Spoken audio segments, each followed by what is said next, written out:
fluorescent lights of the hospital emergency room buzzed overhead like angry wasps, casting a sickly pallor over my already bruised skin. I winced as I shifted on the hard plastic chair, the taste of copper still lingering in my mouth. 3 cracked ribs, a split lip, and a face that resembled an abstract painting. This wasn't how I'd planned to spend my Thursday night. "Miss Sullivan?" The nurse called my name for the second time, her voice tinged with the exhaustion of a 12-hour shift. "Here," I managed, my voice little more than a rasp as I raised my hand. Pain shot through my side with the simple movement. I'd been waiting for over 2 hours, one of many casualties of a city that never seemed to sleep, or stop hurting people. The night shift at Joe's Diner had ended at midnight, and I'd been taking my usual shortcut through West Side Park when they jumped me. 3 men, faces obscured by hoodies, fists like hammers. They hadn't even bothered to steal my purse. The nurse guided me to a curtained cubicle, her eyes barely registering my injuries. In a place like St. Mary's, I was just another broken body in an endless procession. "Doctor will be with you shortly," she murmured, already turning away. I closed my eyes, leaning my head against the wall, 26 years old, and this was what my life had become. Working double shifts to make rent on a studio apartment that leaked when it rained, taking night classes I could barely stay awake for, and now this. A beating from strangers for reasons I couldn't fathom. The curtain rustled, and I opened my eyes, expecting to see an overworked resident. Instead, I found myself staring at polished Italian leather shoes, leading up to a tailored charcoal suit that probably cost more than 6 months of my rent. My gaze traveled upward reluctantly. The man standing before me wasn't a doctor. He was tall, with broad shoulders that strained against his expensive jacket.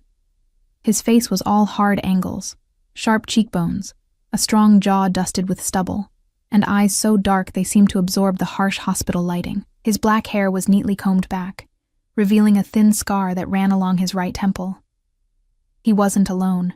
Behind him stood a mountain of a man, bald and expressionless, hands clasped in front of him in a way that made his suit jacket pull back enough to reveal the holster beneath. The air in the small cubicle suddenly felt thin, charged with something dangerous. I pressed myself further against the wall, ignoring the protest of my ribs. "Eliza Sullivan?" The well-dressed man's voice was deep, with the faintest hint of an accent I couldn't place. I nodded, too surprised and frightened to question how he knew my name. His dark eyes moved methodically over my injuries, cataloging each bruise and cut with detached precision. When he finally met my gaze again, there was something cold and calculating in his expression that made my stomach knot. "Do you know who I am?" he asked quietly. I shook my head, wincing as the movement sent pain lancing through my temple. "My name is Adriano Russo." The name hung in the air between us. Even I, who paid little attention to the whispers of the city's underworld, knew that name. The Russo family owned half of the city, the half that didn't appear in tourism brochures. Restaurants, nightclubs, casinos, and other darker enterprises that were only spoken about in hushed tones. My voice faltered. "I don't understand why you're here." Adriano Russo moved closer, his cologne, something expensive and subtle, cutting through the antiseptic hospital smell. He reached into his jacket pocket, and I flinched instinctively, but he only pulled out a phone, tapping on the screen before turning it toward me. On the screen was a blurry image from what appeared to be security footage. I recognized myself, walking through West Side Park, and then I saw something that made my blood run cold. A fourth figure, watching from the shadows, directing the 3 men who attacked me. "The man orchestrating your assault," Russo said, his voice dangerously soft, "is my brother's associate." He slipped the phone back into his pocket, his eyes never leaving mine. "Which brings me to why I'm here, Miss Sullivan. Matteo, my brother, disappeared early this morning. His last known location was near where you were attacked." The implication hung in the air, unspoken but clear. I shook my head, ignoring the stabbing pain. "I don't know anything about your brother. I was just walking home from work." Adriano studied me for a long moment, his expression unreadable. Then he turned to the man behind him and nodded once. The large man left, closing the curtain behind him. When we were alone, Adriano pulled up a chair and sat directly in front of me, close enough that our knees almost touched. There was nowhere to retreat. "Let me be clear," he said, his voice barely above a whisper. "My brother and I, we have our differences, but he is family, and in my family nothing is more important than blood." He leaned forward, his dark eyes boring into mine. "So, I'm going to ask you once, and I expect the truth. You have 5 seconds. Who beat you?" Fear crawled up my spine, sharp and cold. "I told you, I don't know. They were wearing masks. I didn't recognize any of them." His jaw tightened, the only visible sign of his growing impatience. "The man who ordered it, the one watching. Did he speak to you?" "No."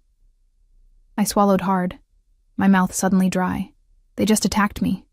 They didn't say anything." For a long, terrible moment, he simply stared at me, as if he could extract the truth through sheer force of will. Then unexpectedly he reached out and took my hand. His touch was surprisingly gentle as he turned my palm over, examining the defensive wounds on my knuckles. "You fought back," he observed, something like approval flickering in his eyes. "I grew up with 3 brothers," I said, then immediately regretted offering even that small piece of personal information. His thumb traced a light circle on my palm before he released my hand. The contact left my skin tingling, though whether from fear or something else I couldn't say. "Here's what's going to happen, Eliza Sullivan," Adriano said, standing up. "You're coming with me." Panic surged through me. "What? No. I need to be seen by a doctor. You'll receive better medical care at my residence than you would here." It wasn't an offer. It was a statement of fact. And more importantly, you'll be safe. Safe from what? From whoever wanted to send me a message by hurting you and taking my brother. His voice hardened. Because make no mistake, this was no random attack. You were chosen, deliberately. But why me? I'm nobody. I wait tables and take night classes. I don't know any... I stopped abruptly as a memory surfaced. A customer at the diner 3 nights ago. Well-dressed, good-looking, generous tipper. He'd flirted with me, and I'd flirted back. He'd asked for my number, and I'd given it to him. "Matteo," I whispered. Adriano's expression sharpened. "You know my brother." It wasn't a question, but I nodded anyway. "He came into the diner where I work. We talked. He asked for my number." I swallowed. I didn't know who he was. Something dangerous flashed in Adriano's eyes. "And did you see him again after that?" "No. He texted me once, asking if I wanted to get dinner, but I was working a double shift and told him I couldn't." Adriano was silent for a long moment, his mind clearly working through this new information. Finally, he pulled out his phone again and made a call. "Bring the car to the emergency entrance and find out everything about Joe's diner." He ended the call without waiting for a response and turned back to me. "We're leaving now. I can't just... You can, and you will." His tone left no room for argument. "Whatever is happening, you're now involved. And in my experience, Miss Sullivan, it's better to be under my protection than to be left exposed to my enemies." I wanted to protest, to scream for help, but a bone-deep exhaustion was settling over me, intensified by the pain of my injuries. And beneath the fear, a treacherous voice whispered that maybe he was right, maybe I wasn't safe. The curtain opened, and the large man returned, accompanied by a woman in a crisp pantsuit who carried a folded wheelchair. "Doctor says you have 3 fractured ribs, facial contusions, and possibly a mild concussion," Adriano informed me, taking a folded document from the woman. "I've arranged for your release into private medical care." I stared at him, bewildered. "How did you..." "Money opens many doors, especially in underfunded hospitals." He gestured to the wheelchair. "Can you manage? Or shall I carry you?" The thought of being carried by this dangerous man was enough to propel me into motion. I stood shakily, ignoring the pain that radiated through my body, and lowered myself into the wheelchair. As the woman pushed me through the emergency room, I caught the eye of the nurse who had called my name earlier. She quickly looked away, pretending not to see me leaving with these people who were clearly not hospital staff. Outside, the night air was cool against my skin. A black SUV with tinted windows idled at the curb, flanked by 2 identical vehicles. The driver stepped out immediately, opening the rear door. Adriano helped me from the wheelchair into the car, his hands strong and sure. As I settled into the leather seat, I caught a glimpse of a holstered gun beneath his jacket. He slid in beside me, his body radiating heat in the air-conditioned interior. "Take us home," he directed the driver. As the car pulled away from the hospital, reality crashed over me. I was leaving with a man who was, by all accounts, one of the most dangerous people in the city. A man whose brother had disappeared after apparently showing interest in me. "Why am I really here?" I asked, my voice steadier than I felt. "What do you want from me?" Adriano turned to look at me, his face half-shadowed in the darkened car. "My brother saw something in you, Eliza Sullivan, and then he vanished, while you were left beaten but alive. I want to know why." He reached out, his fingers lightly brushing a strand of hair from my face. "And until I have those answers, you belong to me." The car accelerated onto the highway, carrying me away from everything familiar and into the orbit of Adriano Russo. A man who collected debts, commanded loyalty, and if the rumors were true, never hesitated to eliminate threats. And somehow, impossibly, I had become something of value to him. The Russo estate materialized from the darkness like something from another world, a sprawling mansion set back from a winding private road, its stone facade illuminated by subtle landscape lighting. Iron gates parted silently as our convoy approached, security cameras tracking our movement with mechanical precision. I pressed my forehead against the cool window glass, watching as we passed a small gatehouse where armed men stood at attention. My mind struggled to process how dramatically my life had changed in the span of a few hours. This morning, I'd been worried about making rent. Now, I was entering the compound of a man whose name was whispered with fear. "We have a doctor waiting," Adriano said, breaking the silence that had settled between us during the drive. "He'll examine you properly." The SUV rolled to a stop beneath a covered portico. Before the driver could exit, Adriano was already opening his door and circling to my side. When he offered his hand, I hesitated. "You have two choices," he said, reading my reluctance. "Walk in with dignity, or I carry you. Either way, you're going inside." I took his hand. The entrance hall of the mansion was a study in understated opulence. Marble floors, soaring ceilings, and artwork that even my untrained eye recognized as valuable. A middle-aged man in a crisp white coat stood waiting, a leather medical bag in hand. "This is Dr. Reeves," Adriano introduced. "He has been our family physician for 20 years.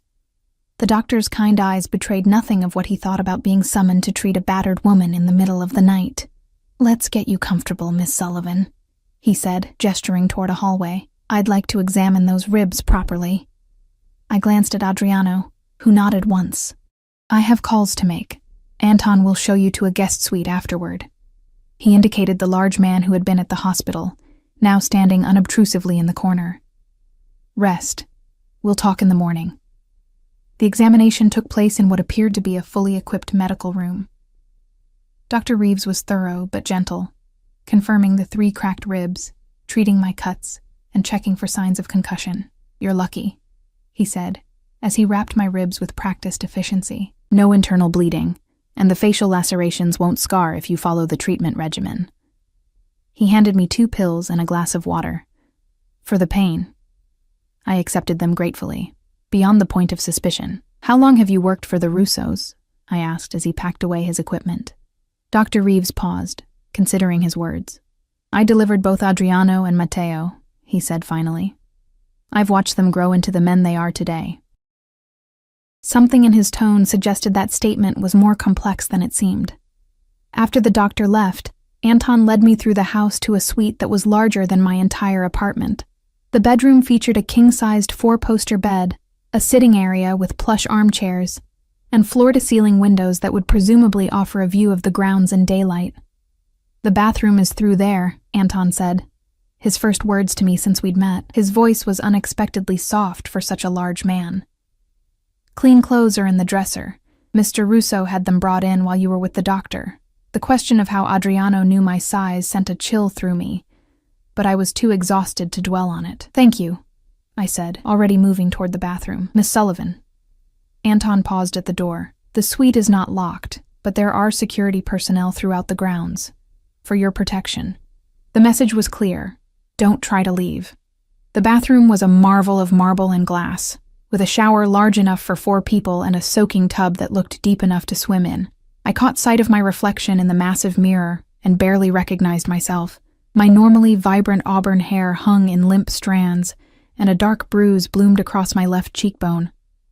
My bottom lip was split and swollen. In that moment, standing in a bathroom that probably cost more than a decade of my rent, wearing clothes stiff with dried blood, I felt the full weight of my situation crash over me. Tears welled in my eyes, but I blinked them back. Crying wouldn't help me now. I stripped off my ruined clothes and stepped into the shower, letting the hot water sluice over my battered body. As I washed away the physical evidence of the night's trauma, my mind worked through the fragments of information I had. Matteo Russo had flirted with me at the diner. Then, he disappeared. I was attacked. And now his brother, a man who clearly commanded enormous power and resources, had essentially kidnapped me, convinced I was somehow connected to Matteo's disappearance. The clothes in the dresser fit perfectly. Silk pajamas, casual wear, even underwear in my exact size. I chose the pajamas and climbed into the enormous bed, expecting sleep to elude me. Instead, whether from the pain medication or sheer exhaustion, I fell into darkness almost immediately. I dreamed of dark eyes watching me, of hands reaching from shadows, of running down endless corridors where every door led back to the same room. Morning light filtered through gauzy curtains when I woke. For a disorienting moment, I didn't recognize my surroundings. Then memory flooded back, along with the dull ache of my injuries. A soft knock at the door preceded the entrance of a young woman carrying a tray. "Good morning, Miss Sullivan," she said, setting the tray on a nearby table. "Mr. Russo asked me to bring you breakfast and inform you that he would like to see you in his study at 10 o'clock. She gestured to a garment bag hanging on the closet door. "He also suggested you might be more comfortable in fresh attire." I glanced at a delicate watch on the bedside table. It was just after 9. "Thank you," I managed, my voice still rough with sleep. After she left, I inspected the breakfast tray. Fresh fruit, yogurt, pastries, and coffee that smelled heavenly. My stomach growled, reminding me that I hadn't eaten since my dinner break at the diner the previous evening. The garment bag contained a simple but clearly expensive dress in a deep emerald that complemented my auburn hair, along with comfortable flats. Everything fit as if tailored specifically for me, which was entirely possible, I realized. The level of resources at Adriano's disposal was becoming increasingly clear, and increasingly unnerving. At precisely 10 o'clock, Anton appeared to escort me to Adriano's study. We walked through corridors lined with artwork and antiquities that spoke of old money and refined taste, an odd juxtaposition to the criminal empire I knew the Russo family controlled. Adriano's study was a masculine space of dark wood, leather, and books. Floor-to-ceiling windows overlooked manicured gardens, and a large desk dominated one end of the room. Adriano stood looking out the windows, hands clasped behind his back. He turned as we entered, his eyes sweeping over me in a quick assessment. "Leave us," he said to Anton, who nodded and withdrew, closing the heavy door behind him. "Did you sleep well?" Adriano asked, gesturing for me to take a seat in one of the leather chairs positioned before his desk. I perched on the edge of the chair, keeping my back straight despite the pain in my ribs. As well as could be expected, he moved to lean against the front of his desk, close enough that I had to tilt my head to maintain eye contact. He had changed from the previous night's suit into dark slacks and a crisp white shirt, the sleeves rolled up to reveal strong forearms. The casual attire did nothing to diminish his aura of authority. "I've had my people investigating since last night," he said without preamble. "The men who attacked you work for Victor Kane." The name meant nothing to me, and my blank expression must have conveyed as much. "Kane is a business associate of my brother's," Adriano continued, or was. Their relationship had become strained recently. I still don't understand what this has to do with me. Adriano reached behind him and picked up a folder from his desk, opening it to reveal photographs. He handed them to me one by one. The first showed me at the diner, serving a table. The second captured me leaving my apartment building. The third, my stomach clenched, showed me talking with Matteo at the diner, his hand resting lightly on mine as he leaned across the counter. "These were found in Matteo's apartment," Adriano said, his voice deceptively calm, "along with detailed notes about your schedule, your address, even the classes you're taking." I stared at the photos, ice forming in my veins. He was stalking me? Matteo has always been intense in his interests. A muscle ticked in Adriano's jaw. But this goes beyond his usual behavior. "I only met him once," I said, fighting to keep my voice steady. "We talked for maybe 20 minutes. He seemed nice, normal. My brother excels at seeming normal when it suits him." Adriano took the photos back, returning them to the folder. "The question is, why you? What made you special enough for him to take such an interest? And more importantly, what made you valuable enough for Kane to use you to get to him?" "I don't know," I said, frustration bleeding into my voice. "I'm not special. I'm just trying to get through school while working enough hours to keep a roof over my head. I don't know anything about your world, your business, your brother." "And yet," Adriano cut in, "my brother disappeared within hours of Kane's men attacking you. That's not coincidence." He moved away from the desk, crossing to a sideboard where he poured himself a measure of amber liquid, despite the early hour. "He didn't offer me any. Tell me about your conversation with Matteo. Everything you can remember." I closed my eyes, trying to recall the details of an interaction I'd thought unremarkable at the time. "He came in around 9. The diner was quiet. He sat at the counter and ordered coffee and apple pie. I opened my eyes to find Adriano watching me intently. We talked about normal things. He asked about school. I told him I was studying nursing. He mentioned he had some business in the area and was staying nearby for a few weeks." "Did he mention Kane? Any business dealings? Any concerns?" I shook my head. "No, it was just flirting. Nothing serious." Adriano's expression darkened, and when he texted you later, he asked if I wanted to have dinner the following night. I told him I was working a double shift and couldn't make it. He said he understood and would try again. I frowned, remembering, but he didn't. Adriano set down his glass with careful precision. "May I see your phone?" It wasn't really a question. I realized I hadn't seen my phone since the hospital. "I don't have it with me. We recovered it from your purse." He crossed to the desk and opened a drawer, retrieving my battered phone. "Password?" I hesitated, then gave it to him. He entered it and scrolled through, presumably looking at my exchange with Matteo. His expression gave nothing away. "Eliza," he said finally, using my first name for the first time that morning. "I need you to understand your position. You are the last person known to have had contact with my brother. You are being watched by people who wish him harm. Whether you know it or not, you are holding information that could lead me to Matteo." He returned my phone to the drawer rather than to me. "Until I find him, you will remain here, under my protection and my supervision. Your safety depends on my goodwill." There was no explicit threat in his words, but I felt it nonetheless. "And if your brother isn't found," something dangerous flashed in his eyes, "that outcome is unacceptable." A knock at the door interrupted us. Anton entered without waiting for permission, his usual impassive expression replaced by barely concealed urgency. "Sir, we found something. At the diner." Adriano straightened. "Show me." Anton handed him a tablet. Adriano swiped through whatever was displayed on the screen, his expression growing darker with each image. Finally, he looked up at me, his eyes cold. "It seems your diner was the site of considerable violence last night. After you left for your shift's end, but before the morning staff arrived."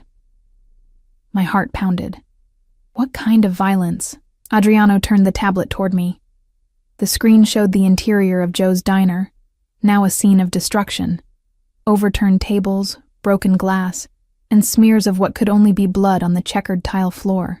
"This wasn't a robbery," Adriano said, taking back the tablet. "This was a message. For me." "What about the other staff? Was anyone hurt?"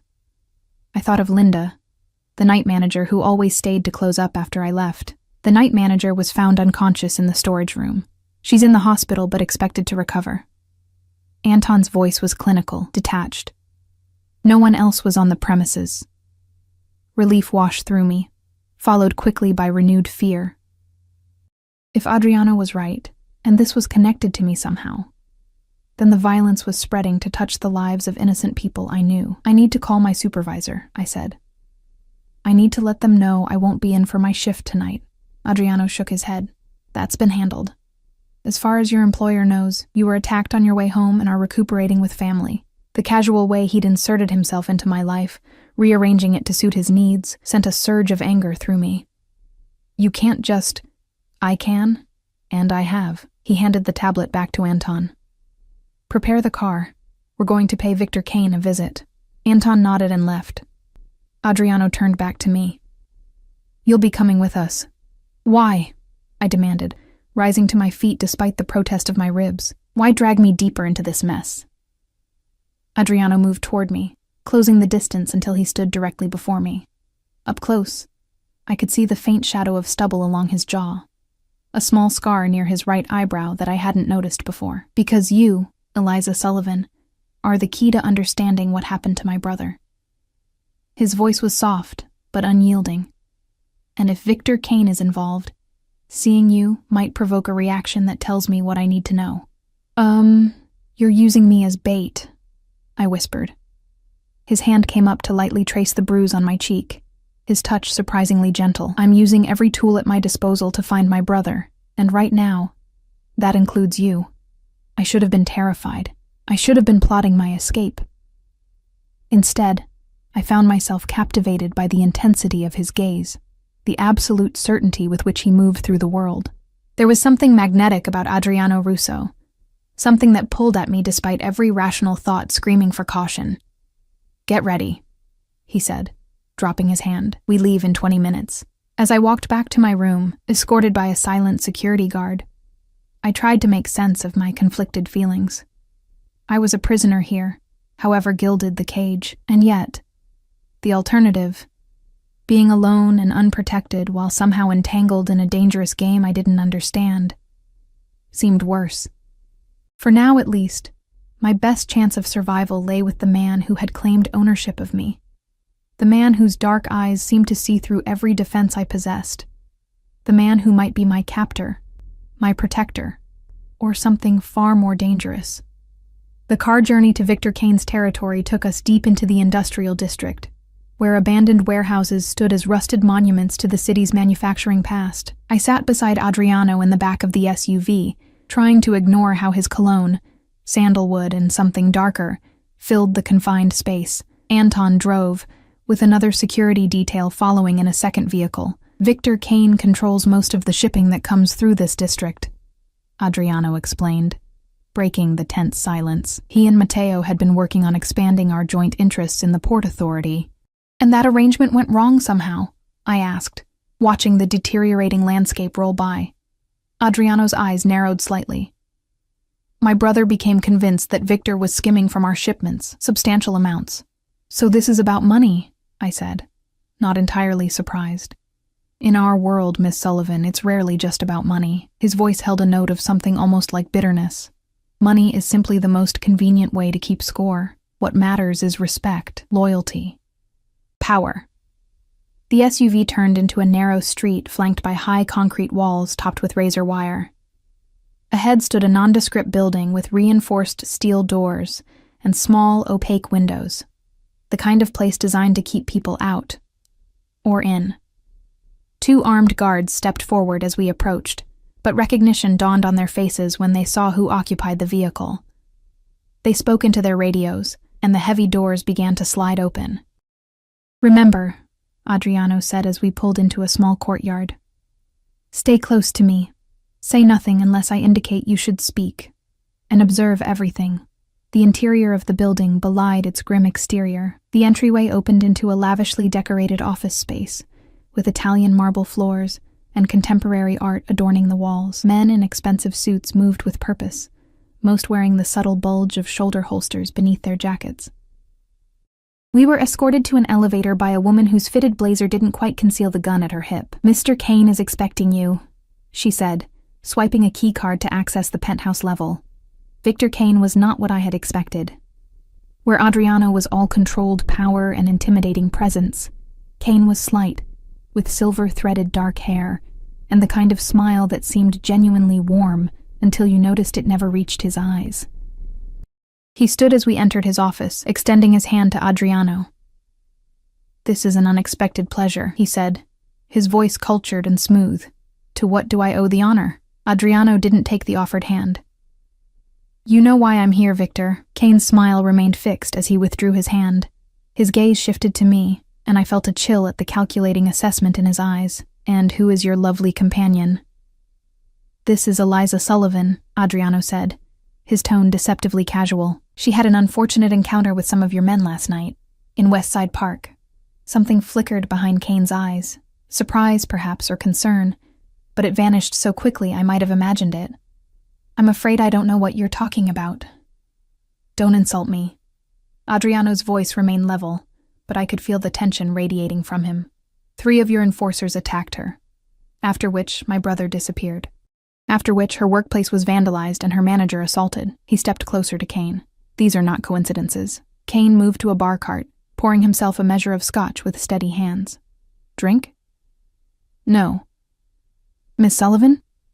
Kane offered, turning to me with that empty smile. I shook my head, acutely aware of Adriano's warning to stay silent. Kane shrugged elegantly and took a sip of his scotch. "You've always had a flair for the dramatic, Adriano. Coming here, making accusations without evidence, bringing this," he waved his glass toward me, "civilian into matters that don't concern her. She was involved the moment your men put their hands on her," Adriano said, his control slipping just enough for me to hear the rage beneath his words.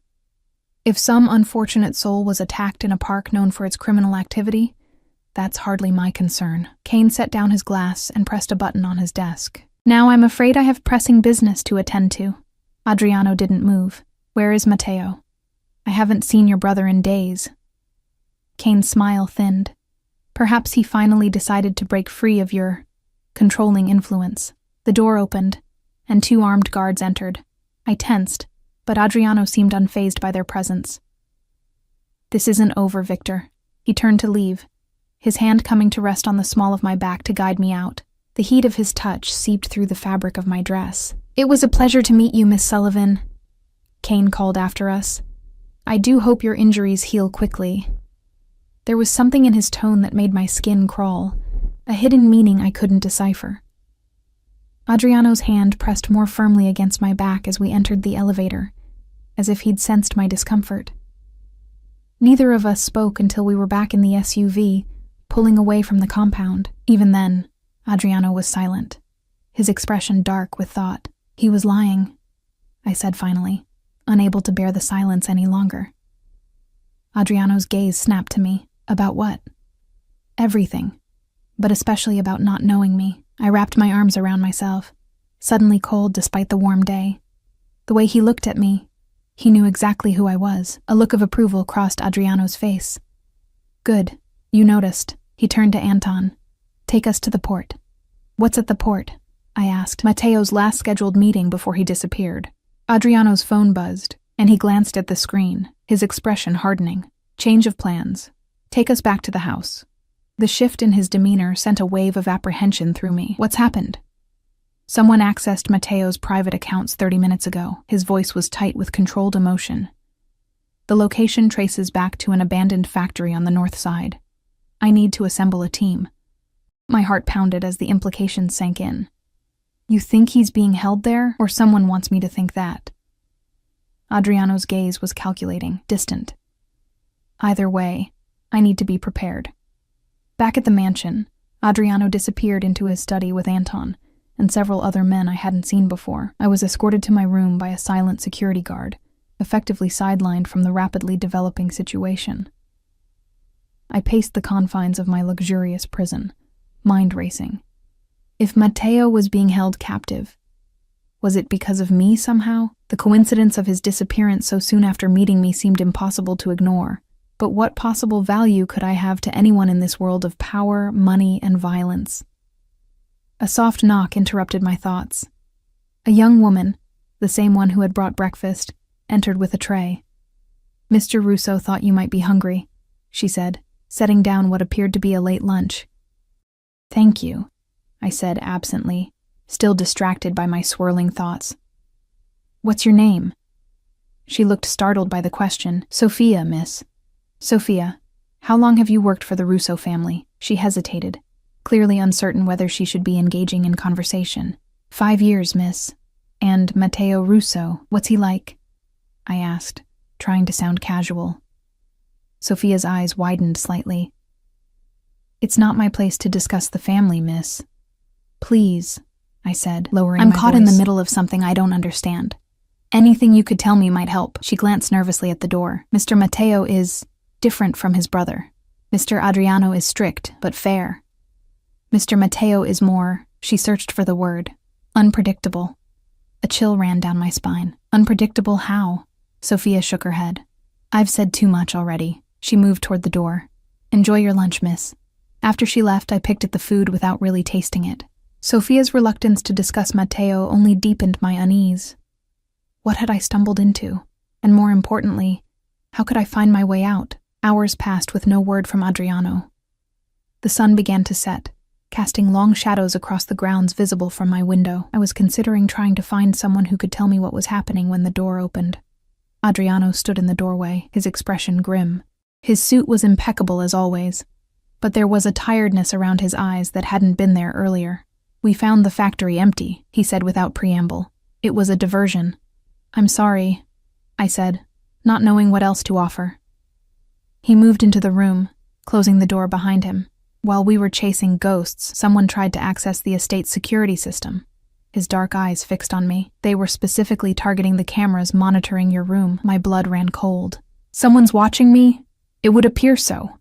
He crossed to the window, drawing the heavy curtains closed, "which confirms my suspicion that you are central to whatever game is being played." "I don't understand why," I said, frustration bleeding into my voice. "I'm nobody important." Adriano turned to me, his expression softening almost imperceptibly. "Clearly, you are important to someone. The question is who and why." He moved closer, until he stood directly before me. "I need you to think, Eliza. Before Matteo, was there anyone else unusual in your life? Anyone showing particular interest? Anyone asking questions about you?" I shook my head, then paused as a memory surfaced. "There was, about a month ago, a woman came into the diner. She sat in my section every day for a week, always ordered the same thing, always left a large tip. Then she just stopped coming." "Did she speak to you?" "Just small talk. She said she was new to the area, asked about good places to visit." I frowned, straining to remember details. "She had an accent. Eastern European, maybe." Adriano's attention sharpened. "Would you recognize her if you saw her again?" "I think so." He pulled out his phone, swiped through several screens, then showed me an image. "Her?" The photo showed a striking blonde woman with cold eyes and a scar along her jawline. I nodded slowly. "That's her." "Who is she?" "Natalia Petrov. She works for the Sokolov family." His voice had gone flat. "Russian mafia, with interests that occasionally intersect with ours." "Why would the Russian mafia be interested in me?" Adriano slipped his phone back into his pocket. "That's what we need to find out." The pieces weren't fitting together. Matteo's interest in me, the Russian woman, the attack, the diner, it all seemed connected, yet the pattern remained elusive. "There's more to this than a business dispute between your brother and Kane, isn't there?" I asked. Adriano studied me for a long moment. "Yes," he said finally. "And I'm beginning to think Matteo knew exactly what he was doing when he approached you." Adriano didn't elaborate further that night. Instead, he informed me that additional security measures were being implemented around the estate, particularly focused on my suite. What had been implicit captivity was now explicit protection. Though the distinction felt academic, either way, I wasn't leaving. Sleep eluded me that night. I tossed in the luxurious bed, haunted by faces I barely knew. Matteo Russo, Victor Kane, the Russian woman. Somehow, impossibly, I had become a nexus point in a dangerous game played by people with the resources and ruthlessness to destroy lives on a whim. Dawn was breaking when a sharp knock jolted me from my fitful dozing. Adriano entered without waiting for a response, already dressed in a charcoal suit despite the early hour. His face was taut with tension. "We need to move," he said, his tone leaving no room for questions. "Now." I scrambled out of bed, suddenly conscious of how vulnerable I appeared in the silk pajamas. "What's happened?" "One of my men was found dead 3 blocks from here." He crossed to the dresser, pulling out clothes and tossing them onto the bed. "The message left with him suggests they know you're here." My fingers went numb with fear. "Someone died because of me?" Adriano paused, his expression softening fractionally. "No, Eliza. Someone died because I underestimated our opposition." He gestured to the clothes. 5 minutes. I dressed in a daze. Jeans, a sweater, comfortable shoes. Practical clothes for what? I couldn't imagine. When I emerged from the bathroom, Adriano was on the phone, speaking rapidly in what sounded like Italian. He ended the call abruptly when he saw me. "Ready?" I nodded, not trusting my voice. We moved through the mansion with brisk efficiency, flanked by Anton and another security guard whose name I didn't know. The household staff were conspicuously absent. "Where are we going?" I asked as we entered the garage, a cavernous space housing at least a dozen luxury vehicles. Somewhere unexpected. Adriano led me not to the SUVs we'd used previously, but to an unassuming sedan with tinted windows. The kind of place no one would look for a Russo. The implications of that statement sank in as Anton took the wheel, and we pulled out of the garage through a service entrance I hadn't known existed. Adriano Russo, who commanded an empire from his fortified estate, was going into hiding, because of me. We drove in tense silence for nearly an hour, taking a circuitous route that seemed designed to identify any tail. Eventually, we entered an older residential neighborhood of modest homes and tree-lined streets, as far from the luxury of the Russo estate as imaginable. The house Anton pulled up to was a small bungalow with peeling paint and overgrown shrubs. It looked abandoned, or at least neglected. "My mother's childhood home," Adriano said, answering my unspoken question. "It remains in our family, but its existence is not widely known."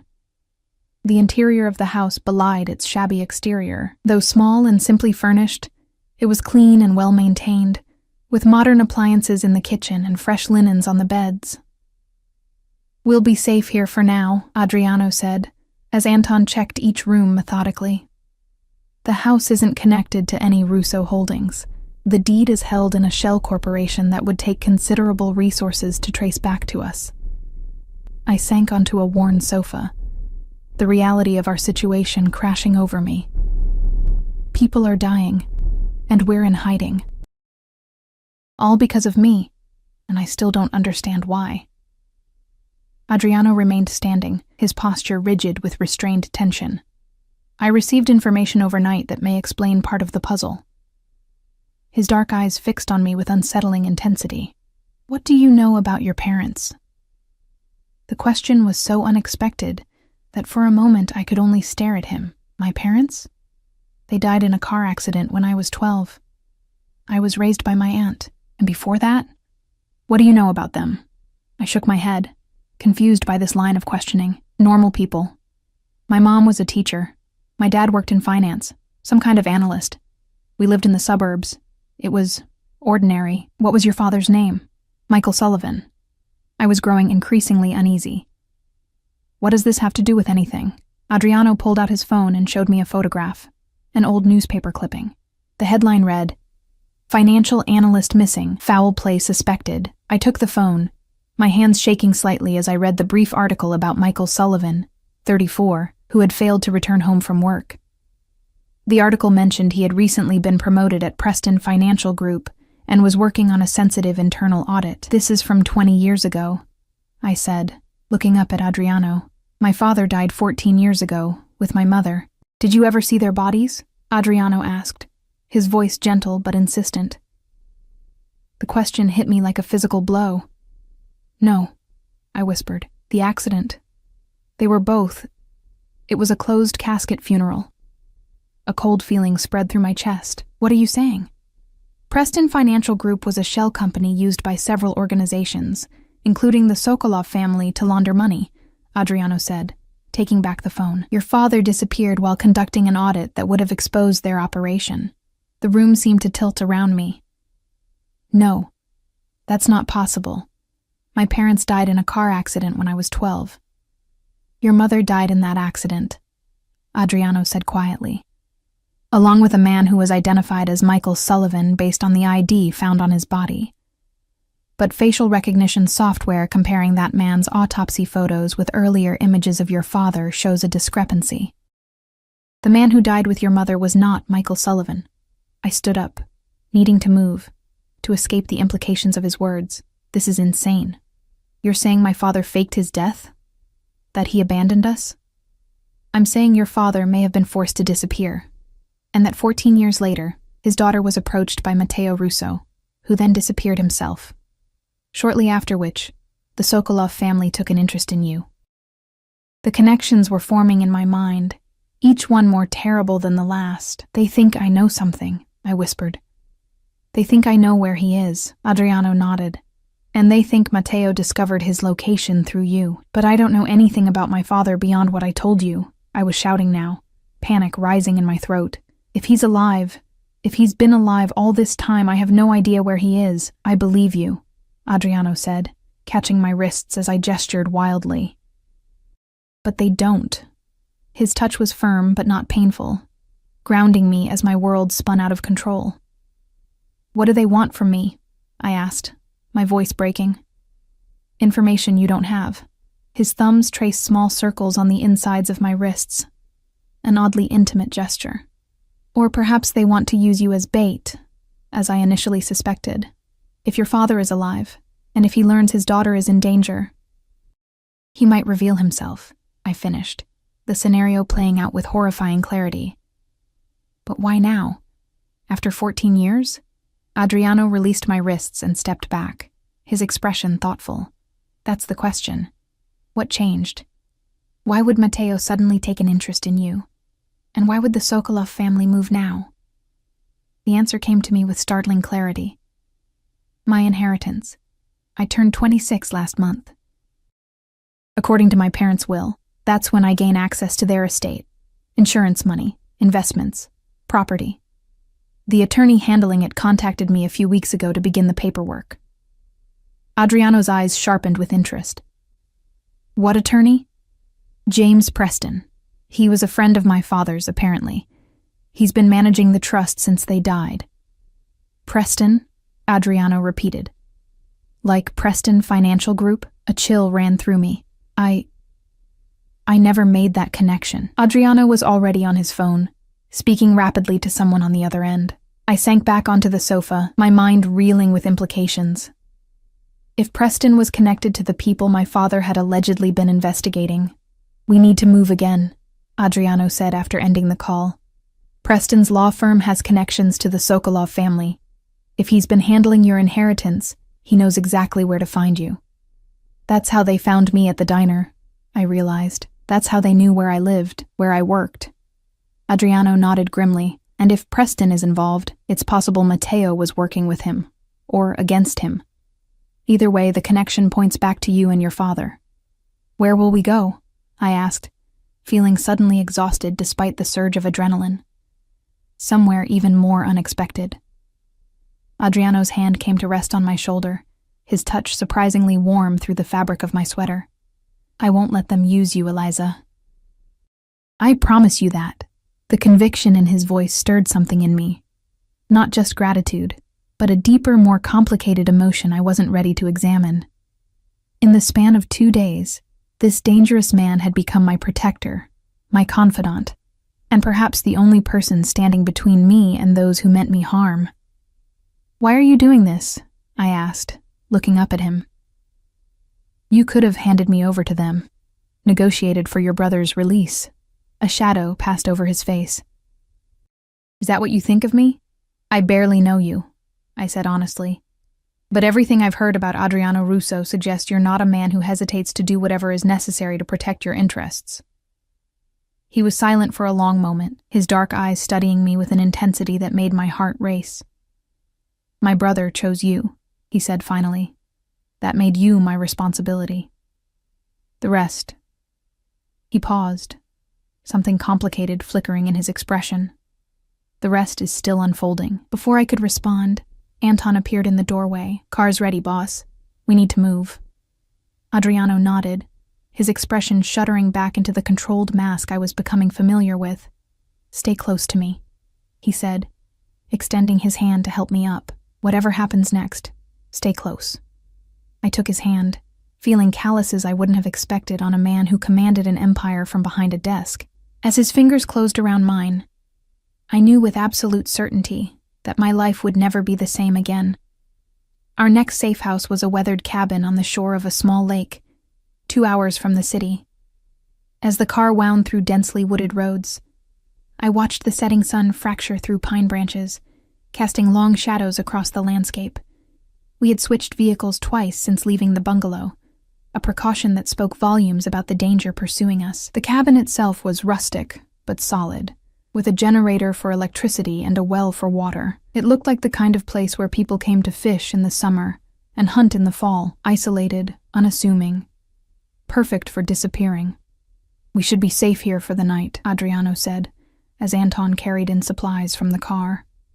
"No one knows about this place except my most trusted people." I stood by the stone fireplace, rubbing my arms against the chill. Despite the warmth of the day, the evening air held the crispness of early autumn. And tomorrow we stop running and start hunting. Adriano's voice had taken on a harder edge. "I've had enough of being one step behind."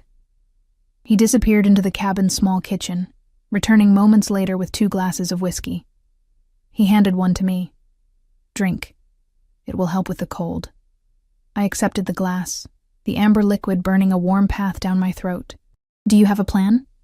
"The beginning of one." He took a seat in a worn leather armchair, gesturing for me to take the sofa across from him. "Preston is the key. He connects your father, the Sokolovs, and possibly Matteo. Tomorrow we pay him a visit." "You make it sound simple," I said, curling into the corner of the sofa. "Won't he be protected?" A cold smile touched Adriano's lips. "Not well enough." Anton entered from outside, securing the door behind him. "Perimeter is set. I'll take first watch." He nodded to Adriano and disappeared into what I assumed was a back bedroom. We sat in silence for a long moment, the only sound the crackling of the fire Anton had lit before going outside. In the dancing light, Adriano's face seemed softer somehow, the sharp angles less severe. "When did you learn the truth?" I asked finally. "About my father, about Preston." Adriano swirled the whiskey in his glass, watching the light play through it. "I've had people looking into your background since the night we found you, but the connection to Preston only emerged today, when one of my contacts recognized his name from the Sokolov files. And Matteo? Where does he fit in all this?" A shadow passed over Adriano's face. "My brother has always had separate interests from the family business. He cultivates his own connections, pursues his own ventures. It's possible he discovered something about Preston, about your father, that made him take an interest in you. Or maybe he just thought I was pretty," I said, attempting a lightness I didn't feel. Adriano's dark gaze fixed on me with unexpected intensity. "That would not be surprising." He set down his glass. "But Matteo rarely acts without multiple motives." I looked away, uncomfortable with the direction of the conversation. "If Preston knows where my father is, why wouldn't he have already used that information? Why wait 14 years? Perhaps he didn't know," Adriano suggested. "Or perhaps the situation changed recently. New players, new priorities. Or perhaps my father is actually dead, and this is all a wild goose chase," I said, the exhaustion of the past days catching up with me. Adriano was silent for a moment. "Do you want him to be dead?" The question caught me off guard. I don't know. I mourned him 14 years ago. If he's been alive all this time," I trailed off, unable to articulate the complex emotions churning inside me. "And chose not to return to you," Adriano finished softly. I nodded, blinking back unexpected tears. "What kind of father does that? One who believes his presence puts his child in danger." Adriano's voice held an unexpected gentleness. "If your father exposed the Sokolov's money-laundering operation, he would have been a marked man. Perhaps he thought disappearing was the only way to keep you safe. Fat lot of good that did," I said bitterly, gesturing to our surroundings. Adriano leaned forward, his elbows on his knees. "Life rarely gives us clean choices, Eliza. We do what we can with the information we have at the time." There was something in his tone, regret, perhaps, or understanding, that made me wonder about his own choices, his own regrets.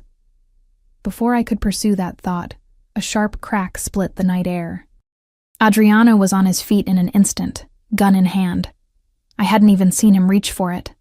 "Get down," he ordered, pushing me to the floor as another shot shattered the cabin's front window. I crawled behind the sofa as Adriano moved to the window, staying low.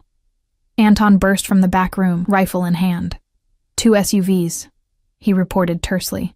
At least 6 men. They've circled the property. Adriano's face was set in hard lines. "How did they find us?" "Questions later," Anton said, moving to the back window. "We need to get her out now." Adriano nodded, returning to where I crouched. "There's a tunnel," he said, his voice calm despite the chaos. "Built during Prohibition. It leads to a boathouse on the lake. Anton will take you through it." "What about you?" I asked, fear making my voice shake. "I'll create a diversion." His hand found mine in the dimness, squeezing once. "Go. Now." I wanted to protest, to demand he come with us, but Anton was already pulling me toward a trapdoor hidden beneath a threadbare rug. As it opened, revealing stone steps descending into darkness, another volley of gunfire peppered the cabin walls. "Go!" Adriano commanded, already moving toward the kitchen, where I glimpsed another door. Anton led me down the steps, flashlight in one hand, gun in the other. The tunnel was damp and narrow, forcing us to crouch as we moved. Behind us, I heard the staccato bursts of gunfire intensify, punctuated by the deeper boom of what had to be Anton's abandoned rifle in Adriano's hands. "He'll be fine," Anton said, correctly interpreting my backward glances. "I've never seen anyone survive like the boss."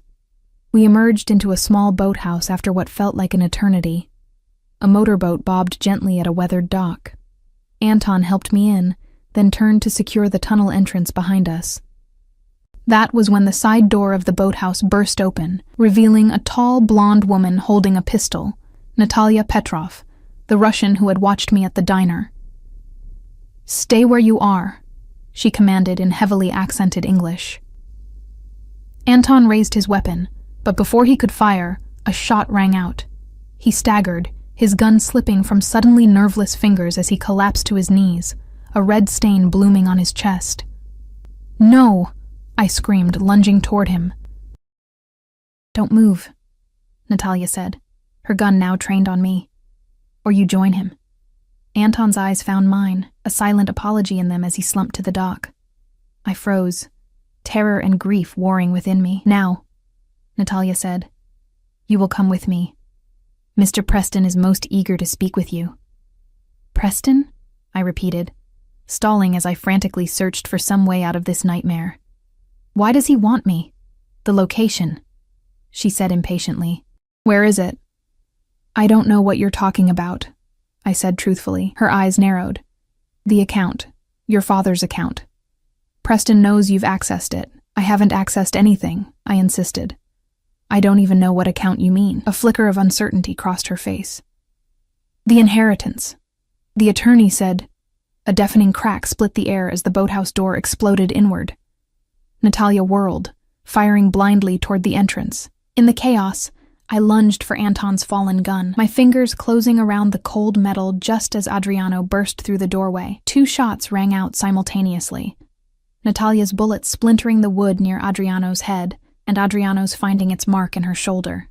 She staggered but didn't fall, raising her gun for another shot. Without conscious thought, I raised Anton's weapon and pulled the trigger. The recoil jolted through my arms as Natalia crumpled to the ground. Adriano was beside me in an instant, gently taking the gun from my trembling hands. "It's over," he said softly, pulling me against his chest. "It's over." I clutched at his shirt, breathing in his scent, as the reality of what had just happened crashed over me. Anton lay motionless on the dock. Natalia was still, her blood spreading in a dark pool, and I had just shot someone. "She said Preston sent her," I managed through chattering teeth. "Something about my father's account, an inheritance I was supposed to have accessed." Adriano's arms tightened around me. "The pieces are coming together," he said, "but we need to move. There will be others." Anton, I began, looking toward his still form. He's gone, Adriano said, his voice tight with controlled grief. He died protecting you. The best way to honor that is to survive. He helped me to my feet, guiding me toward the boat. As we pushed off from the dock, the night air carried the sounds of distant sirens. Where are we going? I asked, huddling in the boat's bow as Adriano steered us across the dark lake. To find Preston, he said grimly, and end this. The confrontation with Preston unfolded with brutal efficiency. We found him not at his office or home, but at an exclusive club in the city's financial district. Adriano walked in as if he owned the place, his presence parting the crowd like a shark through water. Preston's face when he saw us, saw me, confirmed everything. The shock, the fear, the calculation, all visible in the seconds before Adriano's men surrounded him. In a private room, with the club's music a distant thrum, the truth emerged. My father had indeed discovered the money laundering operation, but instead of exposing it, he had copied the account details and disappeared with the electronic keys to access them. For 14 years, Preston and the Sokolovs had been searching for him, believing he would eventually contact me. The inheritance notification had been bait, designed to flush him out or reveal if I had been in contact with him. And Matteo? Adriano asked, his voice deadly calm as Preston squirmed in his chair. Your brother discovered the connection, Preston admitted. He approached the girl, thinking she might lead him to Michael Sullivan and the accounts. When that yielded nothing, he went to the Sokolovs directly, offering to broker a deal. Where is he now? Adriano demanded. Preston's eyes darted nervously. The Sokolov estate on the North Shore. They're holding him until Sullivan is found. A cold smile curved Adriano's lips. Thank you for your cooperation. What happened next? I choose not to remember in detail. Suffice it to say that by dawn, Matteo Russo was free, the Sokolov estate was in chaos, and I stood in Adriano's study once more, watching as he made call after call, solidifying the new power structure that had emerged overnight. When he finally set down the phone, his eyes found mine across the room. It's done, he said simply. And my father? Still no trace. He crossed to where I stood by the window. But now that the Sokolovs are neutralized, it may be safe for him to return. If he's watching, if he learns what happened, he might reach out to you. I nodded, too emotionally drained to fully process the implications. And us? What happens now? Adriano's hand came up to cup my cheek, his touch gentle despite the violence those same hands had delivered hours before. That, he said softly, is entirely up to you. In his dark eyes, I saw something I hadn't expected. Uncertainty, vulnerability, hope. This dangerous, powerful man who had protected me, avenged me, and somewhere along the way, begun to care for me, was offering me a choice. I turned my face into his palm, placing a soft kiss against his skin. I think, I said quietly, I'd like to stay, at least until we find some answers. His smile was like the sun breaking through storm clouds. Then stay, he said, drawing me into his arms. Stay as long as you wish.